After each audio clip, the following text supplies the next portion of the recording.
Nagphani tours and travels लेकर आया है हिमाचल प्रदेश का सबसे आकर्षक टूर पैकेज, जिसमें आपको मिलेगा शुद्ध शाकाहारी व जैन भोजन। अमृतसर, डलहौजी, धर्मशाला, कुल्लू, मनाली, शिमला, चंडीगढ़ आदि सभी टूरिस्ट डेस्टिनेशन आज ही कराएं। अपनी बुकिंग संपर्क करें श्री महावीर जी, भूपेंद्र जी जैन।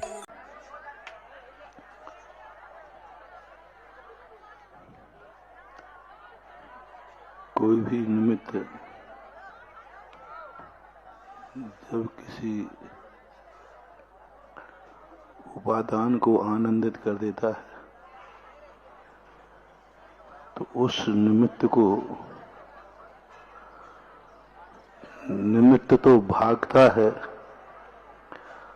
और जिसको आनंद आया है वो पकड़ने का प्रयास करता है।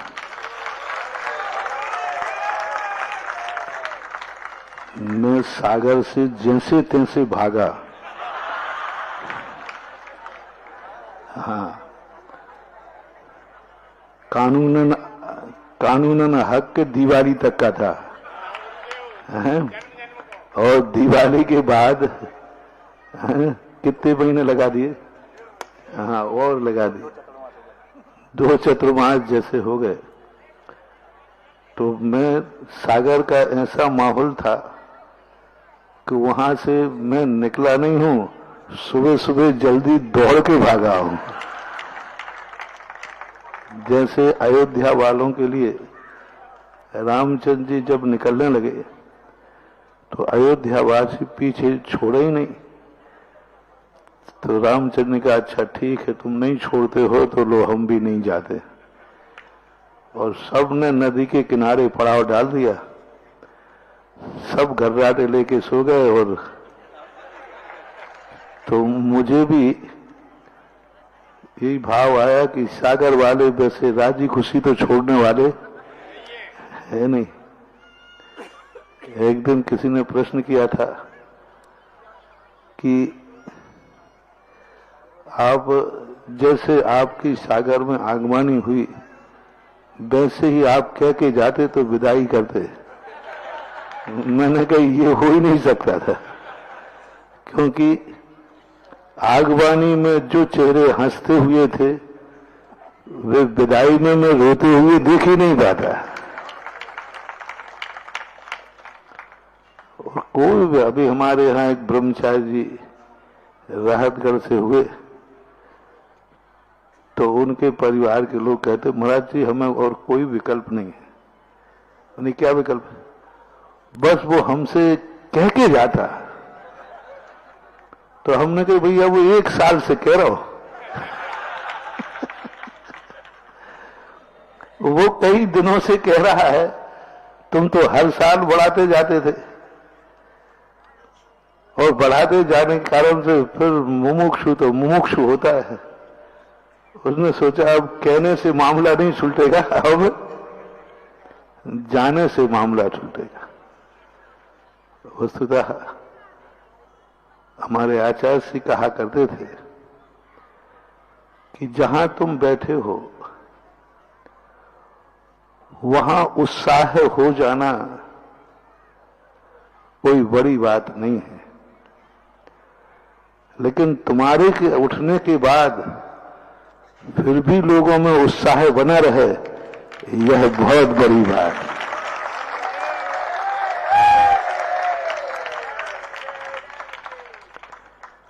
तुम्हारा चतुर्मास, तुम्हारा उस नगर में हम लोगों ने प्रश्न किया कि महाराज हम कैसे जाने कि हमारे आने से समाज धन्य हुई है, इनको सौभाग्य हुआ है। तो आचार्य ने कहा, विहार करने के बाद यदि वे उतनी उत्साह से तुम्हें दोबारा चाहें तो समझ लेना तुम्हारा चतुर्मास रक्षा हुआ। तो सागर से विहार करने के बाद जो आज उत्साह दिख रहा है, ये चतुर्मास की सफलता का प्रमाण पत्र है।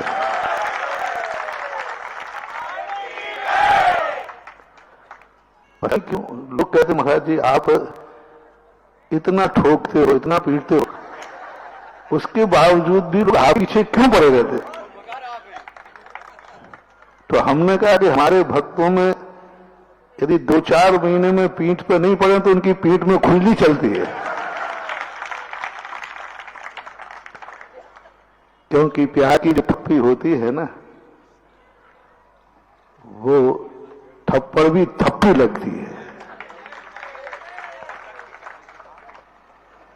और यही स्थिति सागर का वस्तुतः आज सब लोग बहुत बड़े उत्साह के साथ सवेरे से ही समाचार आ रहे थे।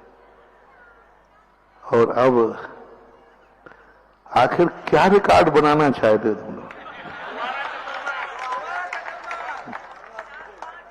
तो फिर तो जरूर, अभी तो बहोरी बंद चमत्कारोदय है, फिर कहीं दूसरा चमत्कारोदय सागर में हो जाए।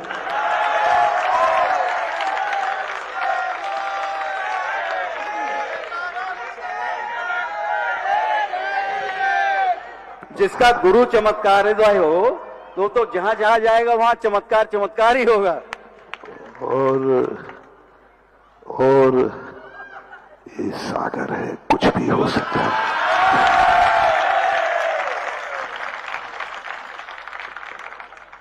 हो सकता, कोई बात नहीं। सबके लिए बहुत बहुत आशीर्वाद। अपना पुरुषार्थ, अपनी भावनाएं, अपने पुरुषार्थ, सद निमित्तों के प्रति जो भाव बनता है, यही तुम्हारे उपादान की भली और उपादान के मंगल का सहयोग है। और सद निमित्तों को पहचानने की योग्यता जब उपादान में जाग जाती है, तो भली वह हीरा ना हो, लेकिन हीरों को पहचान जाता है। आज इस पंचम काल में व्यक्ति जहां विज्ञान, भौतिकता दूसरी दिशा की तरफ ले जा रही है, उसके बावजूद भी आप लोग उससे विपरीत धर्म और धर्मात्माओं को अपने से जोड़ने का, धर्म और धर्मात्माओं से जुड़ने का जो उत्साह बनाए हुए हो, यही पंचम काल का सबसे बड़ा चमत्कार है। पूज्य ज्ञान सागर महाराज ने लिखा कि सतयुग में कोई धर्म से जुड़ता है तो कोई बड़ी बात नहीं, क्योंकि सब कुछ सामने दिखता है। लेकिन पंचम काल में यदि कोई व्यक्ति धर्म और धर्म के आयतनों को पहचान लेता है और उनसे जुड़ने के लिए लालायत होता है, तो नियम से ये आसन्न भव्य की निशानी है। ये हमारे दादा गुरु ज्ञान सागर महाराज के उवाच हैं। क्योंकि पंचम काल में पहली बात तो सद निमित्तों को पहचानने की ही स्थिति नहीं बनती, क्योंकि वो भौतिकता बाह्य वातावरण से इतना चकाचौंध में हो जाता है कि उसको सद निमित्त दिखते ही नहीं। दिख जाए तो जुड़ नहीं पाता, परिस्थितियां उसके सामने ऐसी होती है। लेकिन परिस्थितियों और चकाचौंध को जो दूर करता हुआ उससे प्रभावित न होकर सदनिमित्तों की संगति का, सदनिमित्त की संगति का लाभ उठाने का जो भाव आता है, उमंग आती है, यही निशानी है कि यह जीव आसन्न भव्यता को लिए हुए है। तो आपकी यह नैमित्तिक बुद्धि, आपका ये नैमित्तिक सोच जो निमित्त की तरफ प्रभावित हो रहा है, यही आज इस पंचम काल के सबसे बड़ा चमत्कार और अतिशय होता है। अब अपन जिज्ञासा कर लें, क्योंकि जिज्ञासा में भी तुम शांत तो बैठने वाले हो नहीं, कुछ ना कुछ तो बोलोगे, फिर हमें फिर बोलना पड़ेगा। चलो करते हैं जिज्ञासा। आदिनाथ